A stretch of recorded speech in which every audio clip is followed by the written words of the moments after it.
एक तरफ तो एक ऐसी सूरत हाल है कि इलेक्शन सर पर हैं और IMF चाहता है कि इस बात की गारंटी हो कि निगरान हुकूमत और फिर अगली मुंतखब हुकूमत भी प्रोग्राम की पासदारी करेगी। और ये 1994 में भी हुआ था जब निगरान हुकूमत IMF के साथ मुआहदे पर मुज़ाकरात कर रही थी। मगर इस वक्त सूरत हाल ये भी है कि पाकिस्तान की तरफ से मुसलसल मिसकमिटमेंट्स की वजह से अब इदारों का पाकिस्तान पर एतमाद भी ख़त्म हो चुका है।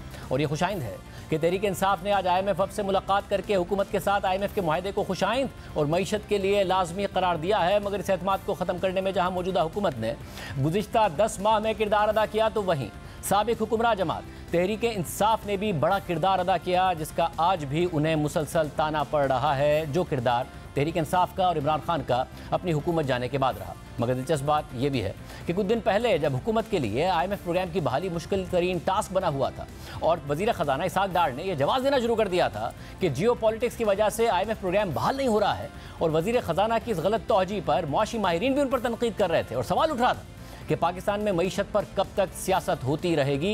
लेकिन दिलचस्प बात यह है कि वो PTI जिसने एक साइफर की बुनियाद पर सरीहन झूठ बोला और इंतहाई गैर जिम्मेदाराना रवैया अख्तियार करके पाकिस्तान की मुआशी और खारजा पॉलिसी को नाकाबिल तलाफी नुकसान पहुँचाया और मुल्की मफाद पर अपने ज़ाती मफाद को तरजीह दी, उसी PTI ने मौजूदा हुकूमत के IMF प्रोग्राम से मुतालिक जियो पॉलिटिक्स के बयानिए पर तनकीद शुरू कर दी और उसे मुल्क की खारजा पॉलिसी और डिप्लोमेसी के लिए इंतहाई गैर जिम्मेदाराना रवैया करार दिया। तहरीक इंसाफ के वाइस चेयरमैन शाह महमूद कुरैशी ने ट्वीट करते हुए कहा था कि इसहाक डार का IMF से मुताल्लिक इल्ज़ाम इस नाअहल हुकूमत के ट्रेजिक रिएक्शंस की लिस्ट में एक और इजाफा है। पाकिस्तान को जियो पॉलिटिक्स का विक्टिम करार देना इस हुकूमत के मुल्क की खारजा पॉलिसी और डिप्लोमेसी से मुताल्लिक इंतहाई गैर जिम्मेदाराना रवैये की अक्कासी भी करता है। अब ये दिलचस्प सूरत हाल थी क्योंकि कुछ ही अर्सा पहले यही PTI थी जिसने जियो पॉलिटिक्स के एक बेबुनियाद बयानिए के जरिए मुल्क की खारजा पॉलिसी को दाव पर लगाया था।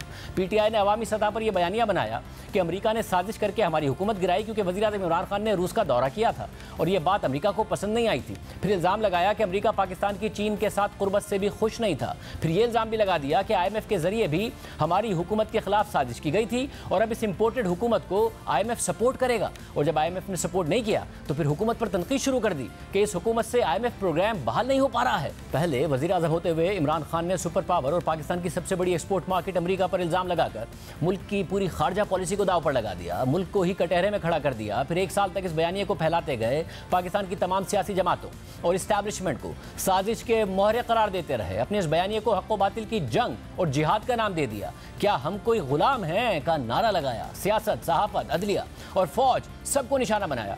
मुखालिफ सियासतदानों को अमरीकी एजेंट और गद्दार कहा। यह फतवा तक दे दिया कि उन्हें वोट देना शिर्क है। उनके बच्चों से शादियां ना करने के हवाले से बयानात दिए। मुखालिफ सियासतदानों के बच्चों को स्कूलों में हिरासा करने की धमकियां दी गई। सोशल मीडिया पर इस बयानिए के हामियों ने इख्तलाफ करने वालों को गालियां दी। अगर किसी सहाफ़ी ने तनकीद किया, इख्तलाफ किया तो उस पर अमरीका से पैसे लेने का इल्ज़ाम लगा दिया। अवाम में अमरीका मुखालिफ जज्बात को भड़काते रहे, लेकिन फिर खुद इमरान खान अपने इस बयानी से पीछे हट गए और सारा इल्ज़ाम जनरल बाजवा पर शिफ्ट कर दिया और अमेरिका को क्लीन चिट दे दी। और फिर जब मौजूदा हुकूमत IMF प्रोग्राम की बहाली में नाकामी पर जियो पॉलिटिक्स का बहाना बना रही थी तो शाह महमूद कुरैशी उसे मुल्क की खारजा पॉलिसी के लिए नुकसानदेह और गैर जिम्मेदाराना रवैया करार दे रहे थे। और आज खुद तहरीक इंसाफ IMF के वक्त से मुलाकातें कर रही है और उसका फ़ख्र से ऐलान भी कर रही है दुनिया में किसी मुल्क में खारजा और मुआशी पॉलिसीज़ के साथ इस तरह सियासत नहीं होती जिस तरह पाकिस्तान में हो रही है। क्योंकि हुकूमत जाती देखकर इमरान खान खुद IMF से किए गए वादों की खिलाफ वर्जी कर गए थे, तो उसी IMF ने इमरान खान की हुकूमत के इन इक़दामात पर शदीद तनकीद की थी और फिर IMF प्रोग्राम लटक गया था, डिफ़ॉल्ट का खतरा बढ़ता चला गया था और फिर इस हुकूमत ने भी सूरत हाल को मजीद मिस हैंडल किया था। यानी पहले इमरान खान ने अमेरिका के खिलाफ रजीम चेंज का बयानिया बनाया, फिर उस पर यू टर्न लेकर अमेरिका से ही ताल्लुकात बेहतर करने की कोशिश शुरू कर दी। इस हवाले से पार्टी की तरफ से लॉबिंग फर्म्स भी हायर की गई। ना सिर्फ ये बल्कि इमरान खान उसी अमेरिका से मुतालबा करने लगे कि वो उनकी जमात के लिए मौजूदा हुकूमत के खिलाफ आवाज़ उठाए। और 9 मई के वाक़यात से पहले यह खबर भी सामने आई कि तहरीक इंसाफ ने अमेरिका के सिफारत खाने में जाकर अपना मुआशी प्लान शेयर किया और यकीन दहानी कराई कि अगर उन्हें दोबारा हुकूमत मिली तो IMF की शराइत का एहतराम किया जाएगा। उस IMF की शराइत का जिसकी खिलाफ वर्जी करके इमरान खान की हुकूमत ने पाकिस्तान की मईशत को नाकाबिल तलाफी नुकसान पहुँचाया था। 2 मई को सहाफ़ी रिजवान शहजाद की शाया होने वाली खबर के मुताबिक तहरीक इंसाफ ने अमरीकी इंतजामिया के अहदेदारों को यकीन दिलाया है कि हुकूमत मिलने की सूरत में वो रियासत की तरफ से आलमी मालियाती इदारों और ममालिक से किए गए वादों पर अमल करने का इरादा रखती है। खबर के मुताबिक 2 हफ्ते पहले तहरीक इंसाफ के हुकाम की अमरीकी सिफारत खाने के एहलकारों के साथ एक नशिस्त हुई ताकि PTI का मुआशी बहाली का प्लान शेयर किया जा सके और ये यकीन दहानी भी कराई जा सके कि Tehreek Insaf, world bank, IMF और एशियन डेवलपमेंट बैंक वगैरह के साथ काम जारी रखेगी। खबर के मुताबिक तहरीक इंसाफ के एक सीनियर रहनुमा ने तस्दीक की है कि तहरीक इंसाफ अमेरिका से राब्ते में है। यह खबर 9 मई के वाक़े से एक हफ्ते पहले की है, जब असद उमर पार्टी के सेक्रेटरी जनरल थे, फवाद चौधरी पार्टी के तर्जुमान थे। इसलिए खबर के मुताबिक पीटीआई की मुआशी टीम, जिसमें असद उमर और हम्माद अजहर भी शामिल हैं, उसने हाल ही में इस्लामाबाद में अमरीकी हुक्काम से पीटीआई की मुआशी पॉलिसियों पर तबादला ख्याल किया है। ये मुलाकात उस सिलसिले की अहम कड़ी है कि जिसके तहत रवां साल फरवरी में पाकिस्तान के दौरे पर आए हुए एक अमरीकी वफ़द ने फवाद चौधरी से मुलाकात की थी। ज़राए के मुताबिक पिछली मुलाकात में अमरीकी हुक्काम ने पीटीआई से कहा था कि वो अपना मुआशी बहाली का प्लान शेयर करे और IMF प्लान से मुतालिक भी अपना मौक़िफ़ बयान करे। खबर के मुताबिक ये प्रपोजल उस वक्त निकाला गया था कि जब तहरीक इंसाफ ने अमेरिका से ताल्लुकात बहाल करने की कोशिशें शुरू कर दी थी और ये यकीन दहानी कराई थी कि वो मुस्तकबिल में अपना अमेरिका मुखालिफ बयानिया छोड़ देगी। खबर के मुताबिक तहरीक इंसाफ के एक साबिक वफाकी वजीर ने बताया कि पीटीआई ने अमेरिका से 3 महीने का, 9 महीने का, 2 साल का और 5 साल का मुआशी प्लान शेयर किया है। पीटीआई के 2 रहनुमाओं ने बताया कि अमरीकी हुकाम और इमरान खान के दरमियान भी एक मुलाकात हो सकती है, लेकिन फिलहाल उसका वक्त तय नहीं हुआ है। अभी दिलचस्प सूरत हाल है जिसमें पीटीआई अमेरिका से अपना मुआशी बहाली का प्लान शेयर कर रही थी और ये यकीन दहानी करा रही थी कि वो ना सिर्फ बेहतरीन मुआशी प्लान बना चुकी है, बल्कि IMF और दीगर मालियाती इदारों समेत दोस्त ममालिक के साथ किए गए मुआशी एग्रीमेंट्स पर भी कायम रहेगी, अमेरिका के साथ ताल्लुकात बेहतर करेगी। हालांकि हकीकत तो यह है कि पाकिस्तान आज जिस बदतरीन मुआशी बहरान का शिकार है, उसका आगाज़ ही तहरीक इंसाफ ने किया था। तहरीक इंसाफ ने खुद ही IMF से इंतहाई सख्त शराइत पर मुआहिदा किया, पेट्रोलियम और बिजली की कीमतें बढ़ाने की यकीन दहानी कराई। खुद पीटीआई के वज़ीर ख़जाना शौकत तरीन कहते रहे कि IMF से मुआहिदे के तहत कीमतें बढ़ानी पड़ रही हैं। हमारे प्रोग्राम में भी माना कि पेट्रोलियम मसनूआत की कीमतें बढ़ाना नागुज़ीर है। कई चीज़ें तो मजबूरी में हमें करनी पड़ रही हैं। देखो जी, at the end of the day अगर हम उठा के ये जो लगा रहे हैं ये पेट्रोलियम लेवी, तो ये तो इसलिए लगा रहे हैं कि वो हमें कह रहे हैं। हालिया जो इंटरनेशनल मार्केट में तेल की कीमतें बढ़ी तो हुकूमत ने पास ऑन नहीं किया, PDL में भी कमी की, सेल्स टैक्स भी आपने बहुत कम कर दिया है। तो ये ज़ाहिर है पॉलिटिकली तो पॉपुलिस्ट है डिसीजन, मगर क्या इकोनॉमिकली प्रूडेंट भी है? तो किस तरीके से आने वाले दिनों में आप टारगेट अपना पूरा कर पाएंगे? आपकी बात जो है ना उसमें वजन है कि इस तरीके से हम नहीं कर सकते कि ये पेट्रोलियम प्राइसेस आर्टिफिशियली लो रखें। अगर वो बढ़ रही हैं तो हमें वो पास ऑन करनी पड़ेंगी। इस दफ़ा हम थोड़ा सा हमने पॉपुलिस्ट डिसीजन ज़रूर लिया, लेकिन ये ज़्यादा देर चलेगा नहीं, तो ये हमारे पे प्रेशर आएगा।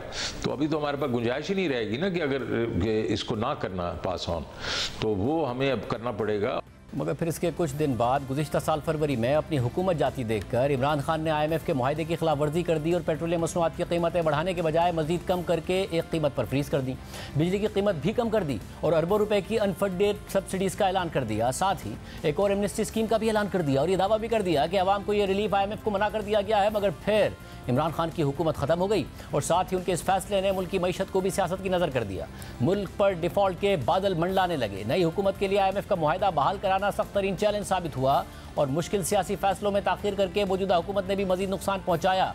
खुद साबिक वफाकी वजीर शेख रशीद ये कहते नजर आए कि इमरान खान मौजूदा हुकूमत के लिए बारूदी सुरंगें बिछा कर गए हैं। खान को पता था कि ये सारा मलबा गिरना है और जो जिसे हम कहते हैं बारूदी सुरंगें बिछा गए, कुछ तो कुछ उसमें था ना, जो उसने 10-10 रुपए गैस और बिजली की कीमत खत्म कर दी, वो भी प्राइम मिनिस्टर था।